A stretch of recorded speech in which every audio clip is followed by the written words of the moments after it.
First റൗണ്ടിലേക്ക് ഇപ്പോൾ CPM general secretary MA baby മാധ്യമങ്ങൾ കാണുന്നു തത്സമയം. വളരെയധികം നിർഭാഗ്യകരമാണ്. എന്തായാലും പാർട്ടിയുടെ മീറ്റിംഗ് യോഗം ചേരുന്നുണ്ട് നാളെ. അപ്പോൾ അദ്ദേഹം സ്വതന്ത്ര സ്ഥാനാർത്ഥിയായിട്ട് മത്സരിക്കുമെന്ന് പ്രഖ്യാപിച്ചിട്ടുണ്ടെന്ന് നിങ്ങൾ പറഞ്ഞ് ഞാൻ മനസ്സിലാക്കുകയാണ്. അങ്ങനെ അദ്ദേഹം പ്രഖ്യാപിച്ചിട്ടുണ്ടെങ്കിൽ അത് വളരെ ദുഃഖകരമാണ് എന്നാണ് അതിനെക്കുറിച്ച് പറയാനുള്ളത്. മറ്റു കാര്യങ്ങൾ പാർട്ടി ആലോചിച്ചതിന് ശേഷം പാർട്ടി എന്നുള്ള നിലയിൽ കൊണ്ടുപോകും. പാർട്ടി ആലോചിച്ചിട്ട് പിന്തിരിപ്പിക്കാനുള്ള ശ്രമം ഞാനും കഴിഞ്ഞ ദിവസം അദ്ദേഹത്തോട് ദീർഘമായിട്ട് സംസാരിച്ചതാണ്, ഫോണിൽ സംസാരിച്ചതാണ്. അപ്പോൾ ബാക്കി കാര്യങ്ങൾ പാർട്ടി ആലോചിച്ചതിന് ശേഷം അദ്ദേഹത്തിന് സ്ഥാനാർത്ഥിയാണെന്ന് ആഗ്രഹമുണ്ട്, അതല്ലാതെ മറ്റ് ഒന്നുമില്ല എന്നാണോ കരുതുന്നത്? അല്ല, അതൊന്നും ഞാനിപ്പം എൻ്റെ പ്രതികരണം പറഞ്ഞു. മറ്റു കാര്യങ്ങൾ പാർട്ടി ആലോചിച്ചതിന് ശേഷം വലിയ അധിക്ഷേപങ്ങൾ നേരിട്ടു എന്നാണ് അദ്ദേഹം പറയുന്നത്.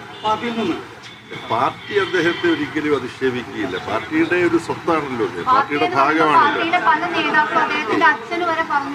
അതെല്ലാം ഇപ്പോ ഈ കൃത്രിമ അക്കൗണ്ടുകളെല്ലാം ഉണ്ടാക്കി, ഫേക്ക് അക്കൗണ്ടുകളൊക്കെ ഉണ്ടാക്കി പാർട്ടിയാണ്, പാർട്ടിയുടെ ഒപ്പമുള്ളവരാണെന്നൊക്കെ പറഞ്ഞിട്ട് വ്യാജ പ്രചരണങ്ങൾ നടത്തുന്നതിനുള്ള സാധ്യത അടക്കമുണ്ട്.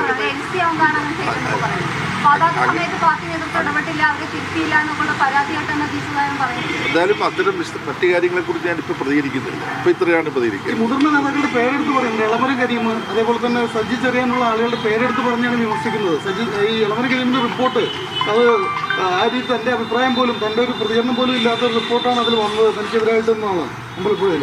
അത് ഇങ്ങനെയൊക്കെ പറയുമ്പോൾ ഒരു ഇളമരം കരീം ഒരു മുതിർന്ന നേതാവാണല്ലോ. അപ്പം അങ്ങനെ ആളുകളുടെ പേരെടുത്ത് ഒരു മുതിർന്ന നേതാവ്, 2 തവണ മന്ത്രിയായ നേതാവ് പറയുകയാണ് CPM-ന്റെ, പ്രത്യേകിച്ച് ആലപ്പുഴയിൽ CPM-ന്റെ ശക്തി കേന്ദ്രമായ ഒരു പ്രദേശത്ത് ഇങ്ങനെ ഒരു 6 പതിറ്റാണ്ട് കാലം CPM-ന്റെ ഒരു നേതൃസ്ഥാനത്ത് ഇരുന്നൊരു നേതാവ് ഇങ്ങനെ പുറത്തു പോകേണ്ടി വന്നൊരു സാഹചര്യം, അത് CPM-നെ സംബന്ധിച്ചിടത്തോളം അതിൽ കൂടുതലൊന്നും പറയാനില്ല എന്നുള്ള രീതിയിലാണ് കാരണം.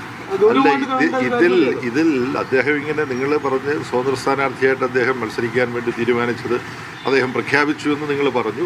അങ്ങനെ ഒരു പ്രഖ്യാപനം അദ്ദേഹം നടത്തിയിട്ടുണ്ടെങ്കിൽ അത് ദൗർഭാഗ്യകരമാണെന്നുള്ളതാണ് ഇപ്പോഴത്തെ പ്രതികരണം. മറ്റു കാര്യങ്ങൾ പാർട്ടി സംവിധാനം ഉണ്ടല്ലോ, പാർട്ടിയുടെ കമ്മിറ്റി നാളെ കൂടുന്നുണ്ട്, അവിടെ ആലോചിച്ചതിന് ശേഷം നിങ്ങളെ അറിയിക്കുന്നത്.